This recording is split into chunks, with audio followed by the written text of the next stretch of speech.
Hello, everyone, and welcome to another episode of the Idea to Value podcast. I'm your host, Nick Skillicorn, and I'm thrilled to have with us today David Dye and Karin Hurt. They are the founders of Let's Grow Leaders, an international corporate development company, and authors of the recent book, Courageous Cultures. We're going to be talking about what it takes to get people to express their creative ideas and to actually get innovation working more at the foundational level of a business. Karin and David, it's wonderful having you here today. Oh, thank you so much for having us. Our pleasure. Welcome to the Idea to Value podcast, where in every episode we highlight the latest insights into creativity and innovation from experts around the world. I'm your host, Nick Skillicorn. I care about the evidence behind what makes ideas happen, and I've already helped thousands of people just like you through my unique insights into recent scientific findings of how creativity works. I also show you how to turbocharge innovation programs so they finally deliver on the value and ideas you've been struggling to execute. Get your free training on how creativity can be improved by registering now at www.ideatovalue.com. Now let's get on with today's episode. So for people who aren't aware of you or the work that you do, can you just give us a brief background as to your journey, especially around the topic of innovation? Yeah, so we have, for the last 6 years, we've been running Let's Grow Leaders, where we work with leaders all over the world to get really good breakthrough results, and we say without losing your soul, by staying a decent human being along the way. And we both have strong executive backgrounds. I worked at Verizon for 20 years. First decade was human resources, leadership development, and then the second decade was operations. So a 2,200 person sales team, 10,000 person customer service organization. David also has a variety of executive experience. So this is not just theory.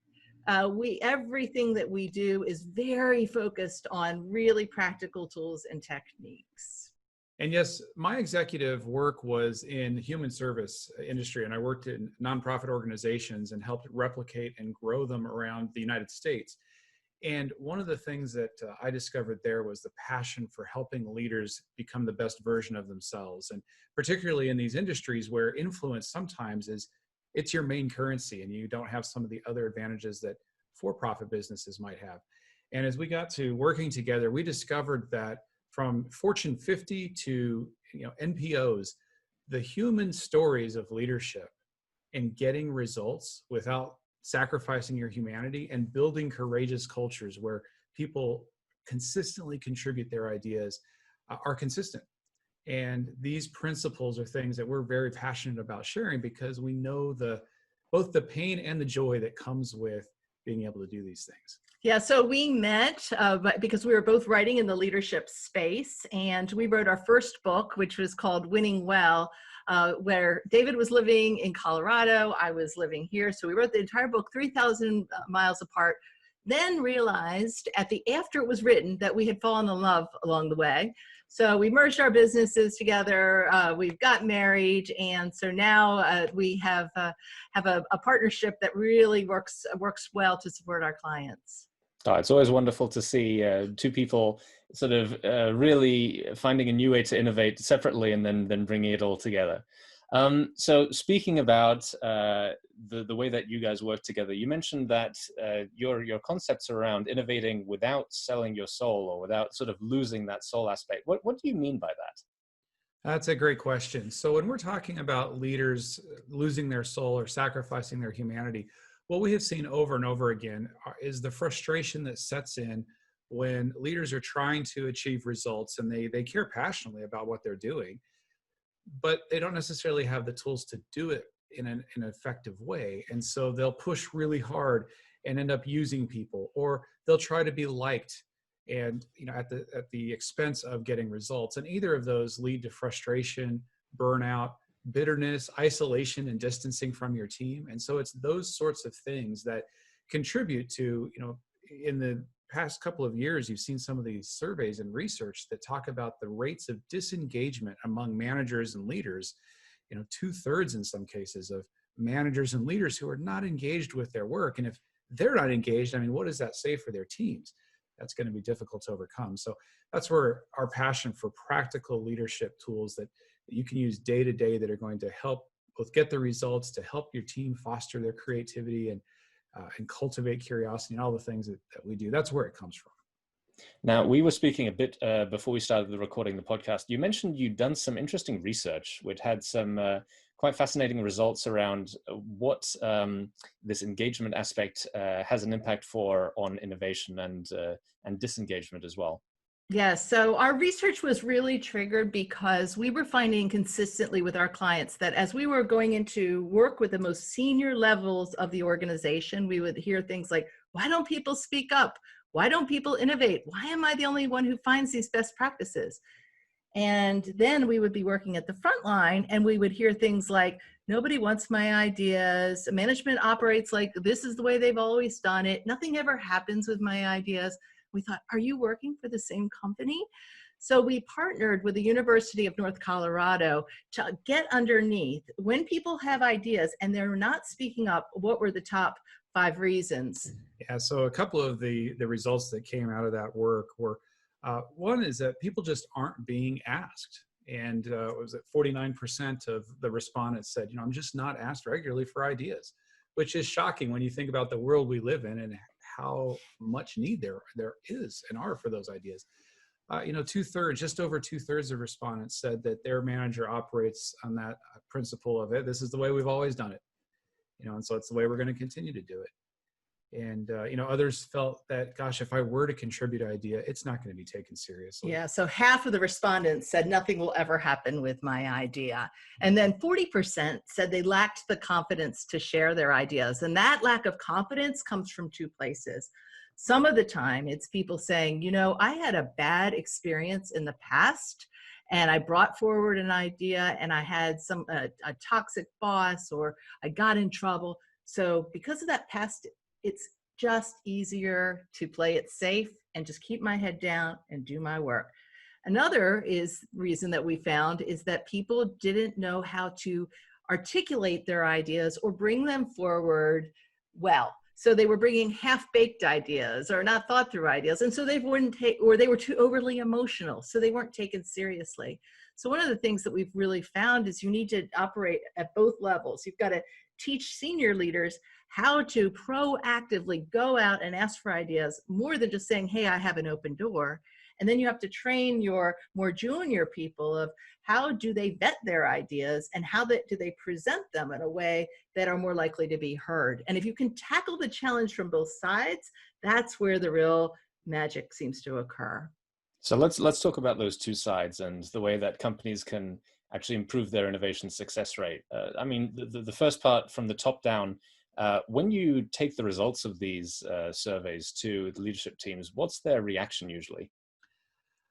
Frequently, especially as we share some of that gap, that innovation gap that happens, is you get knowing nods. Like, yeah, I recognize that. I have felt that way in my own leadership and career. And it's, it's surprising how often people feel that they're creating an environment, but then are surprised when it's not happening the way that they would like. And that they're surprised to discover that people aren't speaking up as much as they would like. We're finding they also resonate with some of just the really simple shifts. It's not like you have to learn a whole new thing. So instead of saying, does anybody have any ideas? Or I'm open to suggestions about how we should do this. Instead, we say, ask a courageous question. And a courageous question is different than does anybody have any ideas question for 2 reasons. One, it's vulnerable. It assumes that there is something that is wrong that needs to be fixed, and it's very specific. So for example, what's the one thing that's really ticking off our customers? Okay, so when you say that, now I've made it safe because I've already assumed we're ticking off our customers. Now I'm only asking you for one thing, which is easy to do one. And then once they say one, once you've made that easier, then you can say, thank you so much, which we call respond with regard. I appreciate that. What else do you have?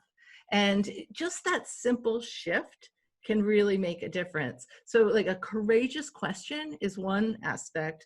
And then another is what we call a curiosity tour. And we were working with this one senior leader, and we talk about this balance of clarity and curiosity. And he was what we would say he was really good at clarity, right? He knew where his strategy was going. He had everybody in line with the strategy, that he was clear about what we call the most important things. But he was not getting the results he needed with this new program that they were rolling out. And so we said, What if for 1 week, you only showed up curious? Stop the clarity thing, just show up curious. So he was walking through his call center, and he overheard one of his call center reps on the phone really struggling to talk about this new program with their customers. And he wanted to like get angry and run to training and tell them that, you know, she needed to be on a performance improvement plan and retrained. But he thought, no, I'm supposed to be curious today. So he asked the representative, can I take over that call? He introduced himself. He said, hi, I'm the CEO. What I'm finding here is that my representative is having trouble answering your questions, and I'm so curious, how can I help you?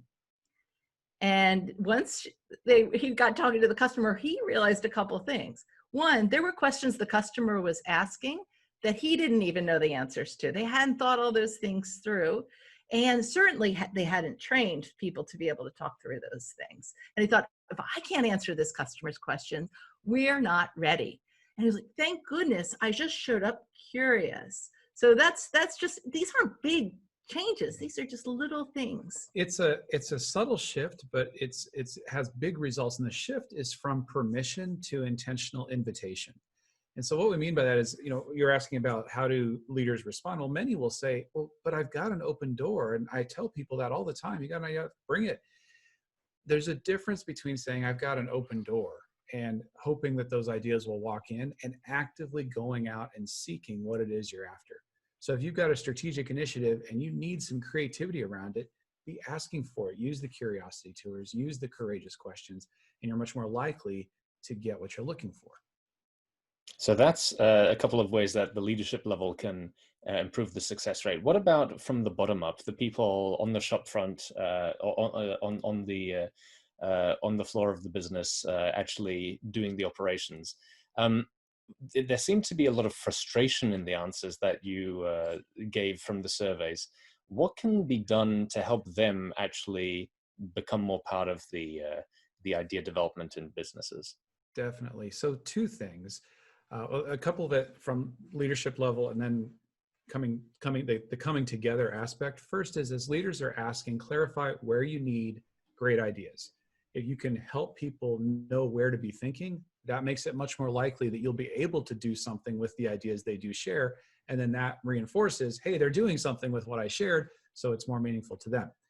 Second is, when you get those ideas, we call it respond with regard. And it's closing the loop with gratitude, with adding information if the idea needed some enhancements or some more information, and then inviting them to continue thinking so that you're gaining momentum as people are sharing. Even if the idea is not in the right direction or misguided or needs some more information, add that and then invite them back into thinking and creativity and dialogue.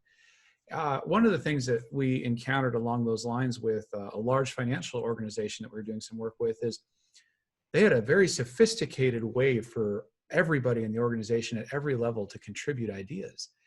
And we were talking with one of their senior leaders, and he said, you know, what's interesting is about half of the ideas that we get submitted have already been implemented. And so we asked and said, so are you able to tell the person who made the suggestion, by the way, your idea was so good, it's already been implemented? And they said, oh, no, we're not. We haven't done that. Well, what happens then is that person is left going, I never heard anything. They haven't done anything with my idea. They don't take it seriously. Nothing's going to happen. And it reinforces that notion and dampens creativity, even though you are valuing the idea. So how can you close that loop and get back to them with whatever the response might be? Then there's the level of the individual. So you've got, so for what we train the frontline folks of how do you bring forward an idea is a couple things. One is we have called the idea model. It's an acronym. And it says, okay, so when you have an idea, before you bring it forward, if you really want a chance of it being heard, here's how you vet it. Is it interesting? Is it interesting? Meaning, what strategic area is it aligned to, right? Is it going to improve the customer experience? Is it going to improve employee satisfaction? Is it going to improve a process? Is it aligned with a key strategic initiative that you've heard your senior people talking about? So position it in a way that you know will be interesting. D, is it doable? Have you thought through, could we actually pull this off? And, so think about what would make this idea doable. E, is it engaging? Meaning, would other people raise their hand and say, yes, I think that is actually a really good idea? And who would those people be? And then come prepared with A, actions. What would you say, how would you say are 1 or 2 actions that you would suggest to get started? Because I think some of the times that we see, and when we studied what were some of the behaviors that made people not be able to get their idea heard, is they were what we call the idea grenadiers, where, they're just like lobbing idea after idea after idea to their manager, and their manager's like, enough, right? Or they are the silent ponderous, where they're just thinking about the idea, but they're never actually bringing it forward. Or maybe they're the silent wounded, where they have something in the past that has prevented them from speaking up. And so we have, in that case, then we work with them to actually what we call navigate the narrative, but get underneath their stories that they're telling themselves, because a lot of the time this bad experience is one, and it happened a long time ago, and they're overlooking all the good experiences. And so we help them tap into these good experiences to help rebuild their confidence. Now, when it comes to innovation, ideation is one aspect of it. It's usually at the front of the funnel, sometimes a bit more sort of towards the front middle. But what separates the companies that actually succeed at the innovation from those that don't isn't usually a lack of ideas. It's a lack of implementation and execution. So getting back to the topic of courageous culture, what other cultural aspects really help innovation flourish at companies? Yeah, there are 2 that come to mind in answer to that exact thing that you were discussing. One is what we call practice the principle, and then galvanize the genius. Practicing the principle, the mistake that you'll see leaders make quite frequently is they'll discover something that's working for one team or one individual and say, wow, that is a really awesome way to do that. You know what? We've got to do that company-wide. And they roll out that best practice across the organization. But what they have done is implement a practice that worked in a specific context, but may not be relevant in other areas with different circumstances. And so if they can say, okay, what is the idea underneath that? What is the principle behind that practice? That might be scalable. That might be something that we can implement and work throughout the organization. And then galvanizing the genius is about, okay, so we've got the idea, we're getting into implementation. How do we ensure that we keep that momentum going and have the follow through? And this is one of those areas where a lot of well-intentioned leaders get things going and then step back. So a couple of key processes there. One is what we call 5x5 communication. If it's vital to the success of your business, you want people snoring it in their sleep. So we say communicate it 5 times, 5 different ways, 5 different modalities, spaced messaging over time so that people are incorporating it and building those neural pathways to remember it. What we call a check for understanding. Communication is always a loop. There's a send and a receive. And if those don't match, you don't have communication. So incorporating those quick check for understandings in all of your communication to ensure that everybody's on the same page, particularly when you're talking about an innovative idea, a new practice, a new process. People are going to understand it differently than you do. So to help them with that. And then finally, something we call schedule to finish. As you are implementing a new practice or delegating a task or having a meeting with action items, you don't rely on good intentions and talented people. There is a moment in time that you schedule on both of your calendars where there's going to be accountability for the follow through. And when you do that on the front end of an initiative, of a delegated assignment, of a task, of a new innovation, as you're implementing that, you raise the odds of it being successfully at least tried so that you can do the problem solving and troubleshooting, to near 100%, because there's a time where you're going to look each other in the eye and say, yeah, I did that, or I didn't, and here's what where I ran into trouble. Yeah, so we talk in our book about this dance between clarity and curiosity, and I think a lot of times where ideation breaks down is, okay, you're clear where we need to solve this problem. We've got curious about how to solve it. We figured it out. We got clarity, and then we're going to roll it out. And we forget that we have to go back to curiosity to see, is it really working? And that's where it's that continuous loop of checking to see how do we continue to iterate and make sure that this isn't, because that's why so many people feel like things are just being pushed on them and why they resist a change, because that starts to feel exhausting after a while. Karin, David, it's been absolutely wonderful speaking with you. We're coming up to the end now. If people want to find out more about you, the work that you do, the insights from your book, what's the best place they can go to find out more? Yeah, so our website is called letsgrowleaders.com, and we also have a book website, but you can get to it either way, but courageousculturesbooks.com. And we have, not only the book, but Courageous Cultures programs that we do with leaders all over the world, both in person and live online. Perfect. I'll make sure to get all of those links down in the description below. Karin, David, it's been wonderful speaking with you, and I look forward to speaking again with you soon. Thanks so much. Really appreciate you having us. Thank you so much for listening. If you liked it, please like, share, and subscribe, and leave me a comment about what you thought and what you'd like to see more about. If you want to take your creativity and innovation capabilities to the next level, then invest in yourself with the premium training only available at ideatovalue.com. These exclusive training modules have all been put together by me, Nick Skillicorn, and have been used by thousands of artists, innovation leaders, and CEOs to become better at understanding the source of their creativity and executing on their innovation ambitions. And there is no risk to you, as they're backed by our money-back guarantee. Now, don't forget to go out there and make your ideas a reality. See you again soon.